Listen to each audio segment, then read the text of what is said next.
तो के बड़ीज आज हम देखने जा रहे हैं सोलो लेवलिंग के एपिसोड नंबर 11 को। एपिसोड की स्टार्टिंग होती है जिनवू से, जो कि सिटी से काफी दूर आ चुका है और वो सिटी से दूर अपने जॉब चेंज क्वेस्ट के लिए आया हुआ है। वो बताता है कि उसको ये क्वेस्ट तब मिला था जब वो लेवल 40 पे पहुंचा था। वो ये भी बताता है कि ये वाला क्वेस्ट बाकी क्वेस्ट से अलग है, क्योंकि इस वाले क्वेस्ट को वो एक्सेप्ट कर भी सकता है और नहीं भी कर सकता है। इसी के साथ वो यहाँ पर ये चीज डिसाइड कर सकता है कि उसको कब ये क्वेस्ट स्टार्ट करना है। लेकिन वो कहता है इस क्वेस्ट को पूरा करके शायद उसको प्रोफेशनल स्किल्स भी मिल जाए। इसके बाद यहाँ पर जिनवू उस क्वेस्ट को एक्सेप्ट कर लेता है और उसको एक्सेप्ट करते ही एक बहुत कूल सी ट्रांजिशन के साथ गेट ओपन होता है। यहाँ पर तुम देख सकते हो कि ये गेट बाकी डंजन गेट से काफी अलग है। जिनवू यहाँ पर कहता है कि उसने डेली क्वेस्ट पूरा नहीं करा है, इसीलिए वो डंजन से बाहर आने के बाद उस क्वेस्ट को पूरा करेगा और इसी के साथ वो एंट्री कर लेता है उस डंजन में। अगले सीन में हमें दिखाया जाता है ये बंदा, ये कौन है ये बात हमें आगे पता चलेगी। इसके बाद अगले सीन में जिनहो अपने फादर के साथ चुपचाप बैठा हुआ है। तभी एक आदमी अंदर आता है और जिनहो के फादर उससे कहते हैं तुम बिल्कुल सही टाइम पे आए हो जिनसंग। यहाँ पर जो जिनसंग है वो जिनहो का बड़ा भैया है। इसके बाद अगला सीन जिनवू का होता है। चलते चलते वो यहाँ पर सोच रहा है कि ये डंजन भी बाकी डंजन की तरह ही एकदम ऑर्डिनरी है। तभी यहाँ पर जिनवू को उसके सिस्टम से ये बात पता चलती है कि वो इस डंजन के अंदर फुल रिकवरी और पोशन का यूज नहीं कर पाएगा और इसी के साथ ही साथ वो इस डंजन से तब तक बाहर नहीं जा सकता जब तक वो इस क्वेस्ट को पूरा ना कर दे। तभी यहाँ पर जिनवू को किसी के चलने की आवाज आती है और उस आवाज को सुनते ही जिनवू अपने इन्वेंट्री से एक वेपन निकाल लेता है। जहाँ पर जिनवू के सामने एक चीज आती है। जिनवू का एनिमी है आर्मर टाइप मॉन्स्टर। उस मॉन्स्टर के सामने आते ही जिनवू उसके ऊपर अटैक करता है, लेकिन वो देखता है कि उसके अटैक का कोई भी फर्क नहीं पड़ा उस मॉन्स्टर के ऊपर। तभी वो मॉन्स्टर मौका मिलता है जिनवू के ऊपर एक बहुत फास्ट अटैक करता है, जिससे कि जिनवू पीछे धकेला जाता है, लेकिन वो फिर से भागते हुए उस मॉन्स्टर की तरफ जाता है और अटैक करता है। लेकिन अभी भी उसकी ब्लेड आर्मर को काट नहीं पा रही। अब यहाँ पर वो मॉन्स्टर जिनवू के ऊपर एक के बाद एक रैपिड अटैक करे जा रहा है और जिनवू सोचता है कि एक मॉन्स्टर जिसके पूरे शरीर पे एक खतरनाक आर्मर है। बट सडनली यहाँ पर जिनवू को उस स्नेक की याद आती है जिससे वो पहले लड़ा था, जिसके बाद वो समझ जाता है कि इस मॉन्स्टर को कैसे हराना है। जिसके बाद वो अपने हाथों से ही उस मॉन्स्टर की हेलमेट को हटा के उसे खत्म कर देता है। लेकिन उसको हराने के बाद जिनवू सोचता है कि उसने अपनी फेटल स्ट्राइक बेकार कर दी और अभी उसकी माना पावर और इंजरीज रिकवर भी नहीं होंगी। बट तभी अचानक से वहाँ पर बहुत सारे मॉन्स्टर आ जाते हैं, वो भी सेम दिखने वाले। इसके बाद अगला सीन जिनो का होता है। जिनो के फादर उससे पूछते हैं आखिर तुम खाना क्यों नहीं खा रहे हो जिनो, क्या बात है। इस पर जिनो कहता है उसे कुछ नहीं हुआ। तभी जिनो के फादर कहते हैं गिल्ड की प्रोग्रेस कैसी चल रही है जिनसंग, मैंने सुना है कि एस रैंक हंटर्स ने तुम्हारा गिल्ड ज्वाइन करने से मना कर दिया। जिनसंग कहता है हाँ, मिन ब्यूंग और चाहे इनने मना कर दिया हमारी गिल्ड को ज्वाइन करने से, लेकिन इस चीज से हमारे प्लान पर कोई भी असर नहीं पड़ेगा, क्योंकि हम यूरोप और मिडिल ईस्ट के हंटर से भी बात कर रहे हैं और मैं जानता हूँ कि अगर हम उनको अच्छा खासा पैसा देंगे तो वो हमें जरूर ज्वाइन करेंगे। वैसे उनमें से एक और हंटर है जिसका नाम है डोंगसू। जिनो के फादर कहते हैं हाँ तुमने सही कहा। इसके बाद जिनसंग जिनो से कहता है मैं जानता हूँ कि तुम्हारे दिमाग में कुछ चल रहा है, क्योंकि तुम सी रैंक के रेड मिशन ज्यादा प्राइस में खरीद रहे हो और ये कोशिश कर रहे हो कि तुम्हारी अचीवमेंट्स बढ़ जाएं। वैसे अगर तुम ये काम मजे के लिए कर रहे हो तो कोई दिक्कत नहीं है, लेकिन याद रखना मेरे रास्ते में मत आना। ये सारी बातें जिन्हो चुपचाप सुन रहा होता है और वो यहाँ पर काफी डरा हुआ भी है। वो मनी मन कहता है मेरे भाई को नहीं पता कि जिनवू कितना पावरफुल है, जिनवू की पावर से मैं कुछ भी अचीव कर सकता हूँ। इसके बाद अगला सीन जिनवू का होता है, जो कि डंजन के अंदर आर्मर मॉन्स्टर के साथ लड़ाई कर रहा है और वो भी बिना किसी वेपन का यूज किए हुए, वो भी हैंड टू हैंड। जहाँ पर एक आखिरी मॉन्स्टर को मार के वो सोचता है वो काफी थक गया है नॉन स्टॉप फाइट करते हुए। लेकिन तभी यहाँ पर एक नया एनिमी जिनवू के ऊपर स्टेल्थ एबिलिटी का यूज करके अटैक करने की कोशिश करता है, लेकिन यहाँ पर जिनवू बहुत ज्यादा सतर्क होता है और वो अपनी डैगर की हेल्प से उसको खत्म कर देता है। जिनवू के नए एनिमीज होते हैं ये मेज, जो कि फ्लैश मैजिक का यूज कर रहे हैं। जिनवू यहाँ पर सोचता है कि अभी तक वो जितने भी डंजन्स में लड़ा है यहाँ पर वो उन सभी के मिक्सचर से लड़ रहा है, इसीलिए उसे अलग अलग एनिमीज से लड़ने के लिए अपनी अलग अलग एबिलिटीज का यूज करना होगा, जैसे कि स्ट्रेंथ का यूज आर्मर वाले मॉन्स्टर के लिए, परसेप्शन का यूज असैसिन्स के लिए और एजिलिटी का यूज आर्चर्स के लिए। जिनवू की यहाँ पर सबसे बड़ी प्रॉब्लम है मेज से लड़ना, क्योंकि जिनवू को उसे इंटेलिजेंस की मदद से हराना पड़ेगा और सैडली यहाँ पर जिनवू के पास उतनी इंटेलिजेंस है नहीं। जिनवू यहाँ पर बहुत देर से फाइट कर रहा है,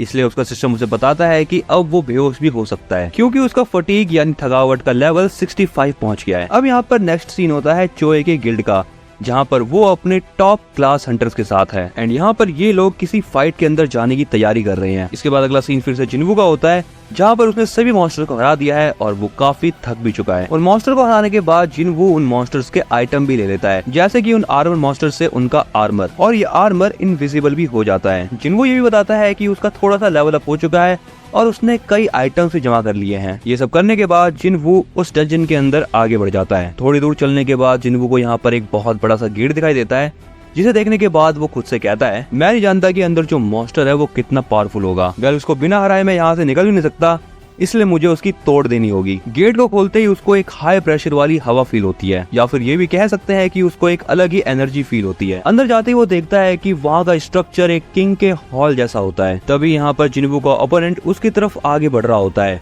और जिनवू कहता है, मुझे यहाँ पर सेम डबल डंजन वाली फीलिंग आ रही है। तभी हमें पता चलता है कि इस मॉन्स्टर का नाम है नाइट कमांडर इग्रेस, और यहाँ पर इसका नाम रेड कलर में लिख रखा है, यानी ये मॉन्स्टर एक खतरनाक मॉन्स्टर है जो कि जिनवू के पावर के मुकाबले बहुत ज्यादा पावरफुल है। जिनवू के पलक झपकते ही इग्रेस उसकी तरफ बहुत रफ्तार के साथ आगे बढ़ता है। जिनवू को यहाँ पर पता भी नहीं चलता और इग्रेस उसके आसपास के खंभों को ऐसे काट देता है जैसे कि वो पेपर हो। इसी के साथ वो जिनवू को उठाकर दूर पटक देता है। इसके बाद इग्रेस जिनवू के पीछे वाली दीवारों को चकनाचूर कर देता है। अब इग्रेस को सामने देखकर जिनवू की भी फट जाती है। तभी इग्रेस जिनवू के ऊपर दोबारा से अटैक करता है, जिसके बाद जिनवू उड़ते उड़ते दूर जाके गिरता है, लेकिन वो अपने आप को संभाल भी लेता है। जिनवू यहाँ पर ये सोच रहा होता है कि इतने ज्यादा आर्मर पहनने के बावजूद भी ये इतना फास्ट मूव कैसे कर रहा है। जिनवू यहाँ पर इग्रेस के ऊपर अटैक करने की कोशिश करता है, लेकिन वो उसका कुछ उखाड़ नहीं पाता क्योंकि इग्रेस उसके सभी अटैक को आराम से ब्लॉक कर देता है। इग्रेस अपनी ब्लेड से जिनवू के ऊपर अटैक करने की कोशिश करता है, लेकिन जिनवू अपनी ब्लेड से उसके अटैक को ब्लॉक कर देता है, लेकिन इग्रेस जिनवू को पीछे धकेल देता है। जिनवू यहाँ पर ये सोचता है कि वो अपने डैगर से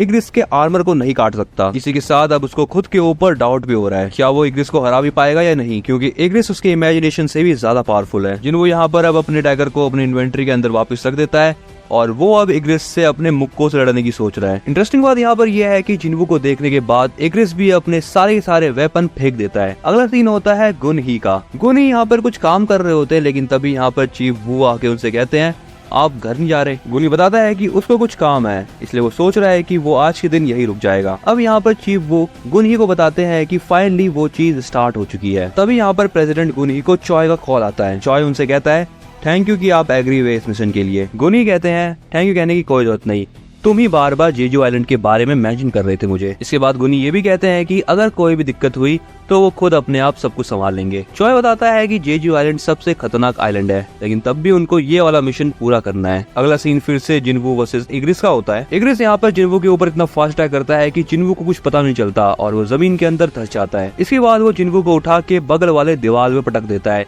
जिसके बाद वो भागता है। जिसके बाद वो जिनवू को रैपिड पंचेस करता है। वो जिनवू के ऊपर बहुत पावर के साथ पंचेस करता है। वो इतने पंच करता है कि जिनवू के पीछे जो दीवार होती है वो भी टूट के गिर जाती है, लेकिन जिनवू अपने आप को जैसे तैसे करके बचा ही लेता है। पर उसने अपने वाइटैलिटी के 500 पॉइंट्स कटवा लिए हैं। वो तो अच्छा था कि उसने आर्मर पहन रखा था, और अगर जिनवू ने आर्मर पहना नहीं होता तो वो अभी मर चुका होता। यहाँ पर जिनवू सोच रहा है कि बिना स्वॉर्ड के भी इग्रेस बहुत ज्यादा पावरफुल है। तभी जिनवू अपनी डैश स्किल को एक्टिवेट करता है और इग्रेस की तरफ बहुत स्पीड में भागता है, और वो फाइनली इग्रेस को एक पंच भी करता है, जिससे इग्रेस पीछे धकेला जाता है। लेकिन इसके बाद जिनवू उसको एक भी पंच नहीं कर पाता, क्योंकि इग्रेस उससे कई ज्यादा फास्ट है। इग्रेस से उल्टा यहाँ पर जिनवू को पटके जा रहा है। इसके बाद इग्रेस और जिनवू की हैंड टू हैंड बैटल चलती है, और वो कई देर तक। इसी फाइट के बीच में जिनवू को एक मौका मिलता है इग्रेस के गले पर अटैक करने का। इस अटैक को खाने के बाद ऐसा लग रहा था कि इग्रेस बेहोश होने वाला है, लेकिन वो बेहोश नहीं होता। इनफैक्ट इग्रेस को और भी ज्यादा गुस्सा आता है और वो जिनवू को उठा उठा के पटकता है। मतलब ऐसा समझो कि इग्रेस जिनवू को पकड़ता है, आगे फेंकता है, फिर पीटता है,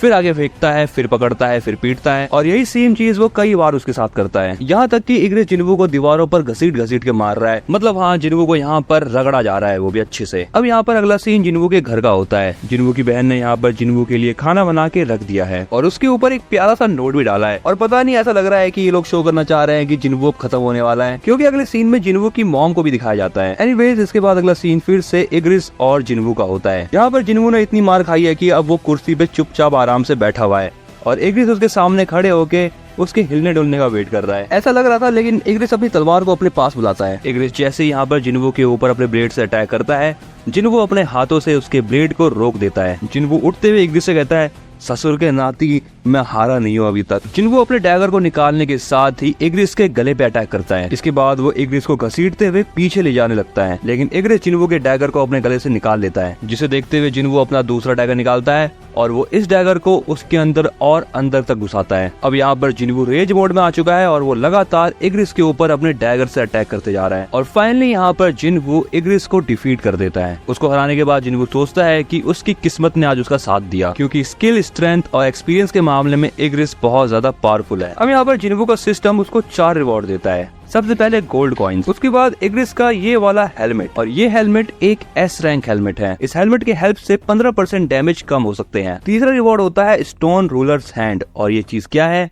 ये जिन्वू को भी नहीं पता। और फोर्थ रिवॉर्ड होता है ये टेलीपोर्टेशन स्टोन। जिन्वू सोचता है कि ये टेलीपोर्टेशन स्टोन इन्वेंटरी में वापस नहीं जा सकती, तो ये चीज इसको अभी क्यों मिली। तो क्या इसका मतलब ये हुआ कि उसका क्वेस्ट अभी पूरा नहीं हुआ। तभी सडनली यहाँ पर उसको एक ऐसे पोर्टल से दिखने लगते हैं। तभी उसका सिस्टम उसे बताता है कि वो जितनी देर तक यहाँ पर सर्वाइव कर लेगा उसको उतने ज्यादा पॉइंट मिलेंगे। इसके बाद उन पोर्टल्स के अंदर में से ये मॉन्स्टर्स निकलने लगते हैं जो जिन्वू को पहले मिले थे, और अब यहाँ पर जिन्वू भी उनके ऊपर अटैक करने के लिए रेडी है। इसके बाद अगला सीन होता है चोए के ग्रुप का, जो कि एक हेलीकॉप्टर में बैठ के जेजू आइलैंड की तरफ रवाना हो चुका है। इसके बाद फिर से सीन शिफ्ट होता है जिन्वू की तरफ, जहाँ पर उन पोर्टल्स के अंदर में से अभी भी बहुत सारे मॉन्स्टर निकलते जा रहे हैं। जिन्वू यहाँ पर स्टेल्थ का यूज करता है, लेकिन मेज की एबिलिटी उसको ऐसा करने से रोक देती है। तभी सडनली यहाँ पर एक मॉन्स्टर जिन्वू के पीठ पे अटैक कर देता है। जिन्वू देखता है कि अभी तक यहाँ पर बस 5 ही मिनट बीते हुए हैं। जहाँ पर वो टेलीपोर्टेशन स्टोन का यूज करने वाला होता है कि तभी उसके हाथ पर एक मॉन्स्टर अटैक करता है, जिसकी वजह से उसका टेलीपोर्टेशन स्टोन नीचे गिर जाता है। एंड अब यहाँ पर इतने सारे मॉन्स्टर उसके ऊपर अटैक करने के लिए रेडी हैं। जिन्वू के साथ अब क्या होने वाला है इस चीज का पता हमें अगले एपिसोड में लगेगा। तो बट अगर तुम्हें ये वाली वीडियो पसंद आई है तो इसको फटाफट से लाइक कर दो, और अगर तुम चैनल पे नए हो तो इसको सब्सक्राइब करना बिल्कुल मत भूलना।